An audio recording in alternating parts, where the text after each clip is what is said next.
Yo, assalamualaikum warahmatullahi wabarakatuh. Selamat sore menjelang malam buat teman-teman semuanya yang sudah ada di YouTube Solusi Hutang MB. Ya, terima kasih atas supportan Anda. Kejahatan pinjol makin kesini makin gila-gilaan ya, sehingga yang saya sebut aturan OJK yang mana itu diterbitkan dan harus diberlakukan sejak awal Januari 2024, sejak awal Januari 2024 sampai detik ini itu belum diberlakukan sama sekali ya. Bukan belum diberlakukan oleh OJK, tapi belum diberlakukan oleh pinjolnya, dan pinjol masih menganggap aturan yang disampaikan OJK itu, iya, mungkin ya, mohon maaf ya dengan segala hormat, dianggapnya cuman sampah doang gitu loh. Saya pengen bahas buat teman-teman semuanya. Anda yang masih telat bayar, masih tidak mampu bayar di pinjol-pinjol legal, Anda wajib tahu ini ya. Harus tahu. Nggak ada cerita, saya bingung nih bang, saya takut nih bang, saya cemas nih bang. Nggak ada cerita. Anda simakin video ini sampai habis, jangan Anda skip juga. Dan jangan lupa juga untuk Anda support juga YouTube ini, supaya YouTube ini makin berkembang lagi, dan saya makin semangat lagi memberikan motivasi dan edukasi buat Anda semuanya. Dan yang mau bergabung di grup WhatsApp, silahkan tinggal klik tombol gabung yang ada di bawah nama channel. Silahkan. Oke. Terima kasih banyak buat teman-teman semuanya yang sudah mau mensupport dan mendukung channel ini. Mudah-mudahan dengan supportan dan dukungan Anda, channel ini selalu berkembang ya. Saya heran sampai detik ini. Itu kan aturan dalam COJK itu kan sangat-sangat jelas banget dan sudah jelas banget. Tidak ada lagi yang perlu dirubah sebenarnya ya dari aturan OJK itu. Ini sudah kayak mana? Sudah komplit. Sudah paket lengkap sebenarnya yang diberikan oleh OJK. Hanya saja soal praktek di lapangan itu belum terrealisasi seperti sebagaimana dalam aturan tersebut. Terus apa tindakan OJK sebenarnya? OJK selalu terfokus dengan berantas pinjol ilegal. Ya, oke, itu adalah hal yang baik. Bahkan OJK memberikan literasinya semuanya hampir ke sekolah, tingkat SMA, ke kampus-kampus, memberikan literasi, memberikan pengenalan bagaimana sebenarnya tentang pinjol ilegal. Ya, bagus. Jangan-jangan saja OJK juga mempromosikan pinjol legalnya di sana, atau kayak mana gitu loh. Mengingatkan tentang bahaya pinjol ilegal, habis itu meminta untuk orang-orang silahkan mempergunakan pinjol legal. Sekarang yang menjadi permasalahan hari ini adalah pinjol legal resmi OJK. Nyaris itu yang bermasalah. Yang saya pertanyakan, ketika OJK menerbitkan aturan nomor 22 tahun 2023, yang mana itu mengganti POJK nomor 6 tahun 2022, di sini ada aturan yang sangat lengkap dan komplit banget. Ya, dari poin nomor 1 aja tidak menggunakan cara ancaman, kekerasan atau tindakan yang bersifat mempermalukan. Satu poin ini aja. Ya, satu poin ini aja. Kalau memang ini benar-benar dipraktekkan, saya rasa tidak ada lagi keluhan dari masyarakat yang mana mereka menyebut ada yang diancam, ada yang diintimidasi, ada yang ditakut-takuti, ada yang disebarkan data. Tidak ada lagi rasa saya. Memang benar pinjol legal yang melakukan penekanan, yang melakukan pengancaman tidak menyebutkan nama aplikasi sama sekali. Tapi si debeturnya atau yang bersangkutan hanya meminjam di pinjol-pinjol legal resmi di OJK. Ya, itu makanya saya bilangin aturan penagihan dari OJK ini bagus banget.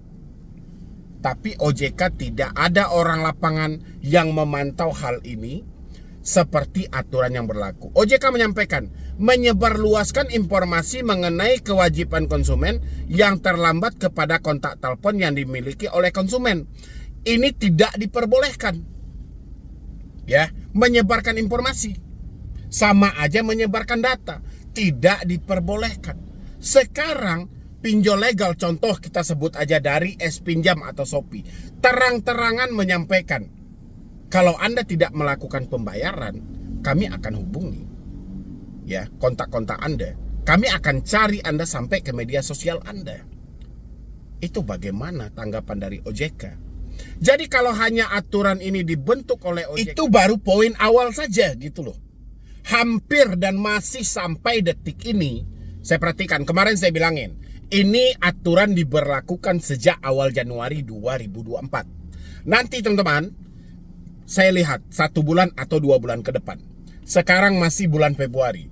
Laporan kepada saya cukup banyak, diancam dengan kekerasan, dengan mempermalukan. Padahal di poin pertama OJK melarang tidak menggunakan cara ancaman, kekerasan atau tindakan yang bersifat mempermalukan konsumen. Makanya saya bilangin, OJK setelah menerbitkan aturan ini, OJK-nya di mana? OJK santai-santai aja duduk di rumah. Akhirnya masyarakat bingung. Ini ada aturan, telah dilarang, ada POJK-nya, kok tiba-tiba dia mendapatkan ancaman? Dia hanya meminjam di pinjol legal.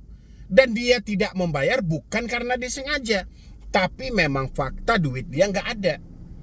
Yang mereka herankan, kok masih saja ada ancaman, padahal sudah ada aturan yang seperti ini. Itu makanya saya bilangin, setelah OJK menerbitkan POJK nomor 22 tahun 2023 ini, OJK duduknya di mana, ngurus apa lagi setelah ini?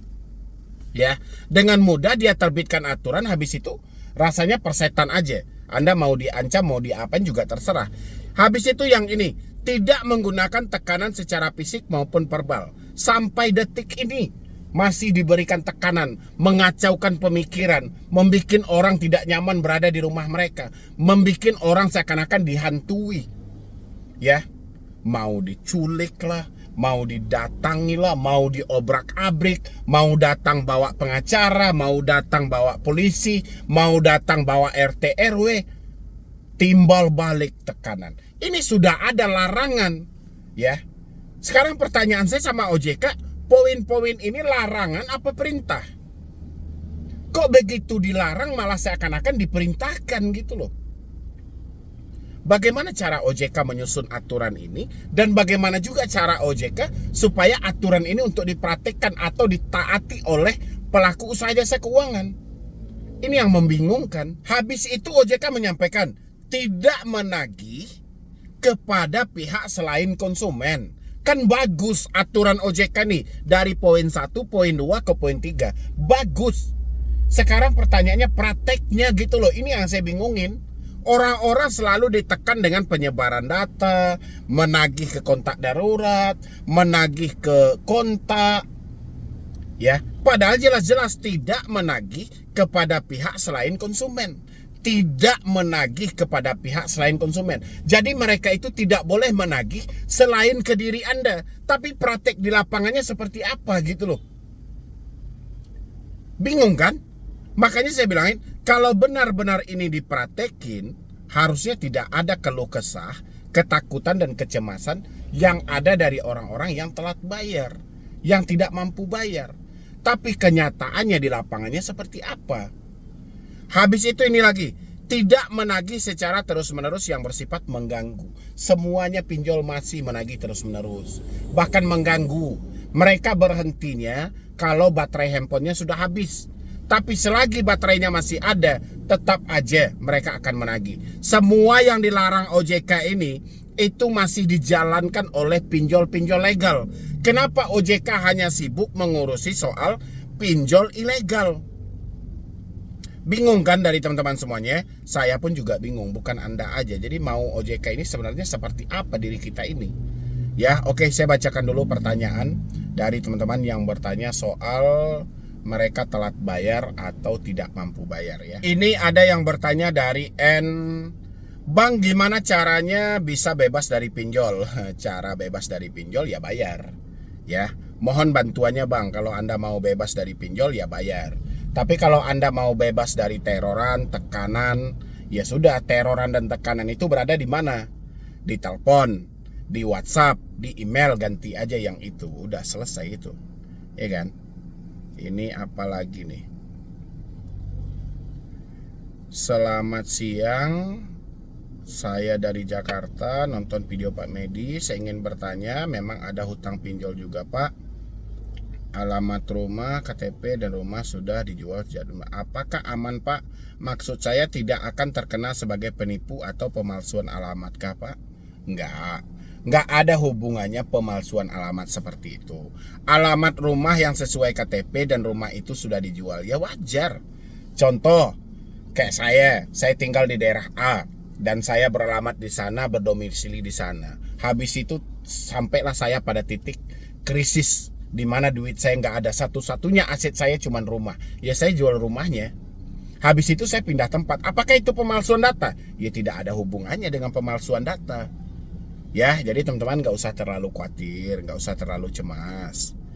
Maksud saya akan terkena sebagai penipuan atau pemalsuan alamat kah, Pak?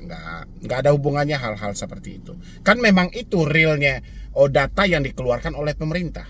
Jadi pemalsuan data itu konteksnya bukan seperti itu. Contoh, Anda di dalam dokumen resmi dari pemerintah itu atau berupa KTP, Anda berada di alamat A.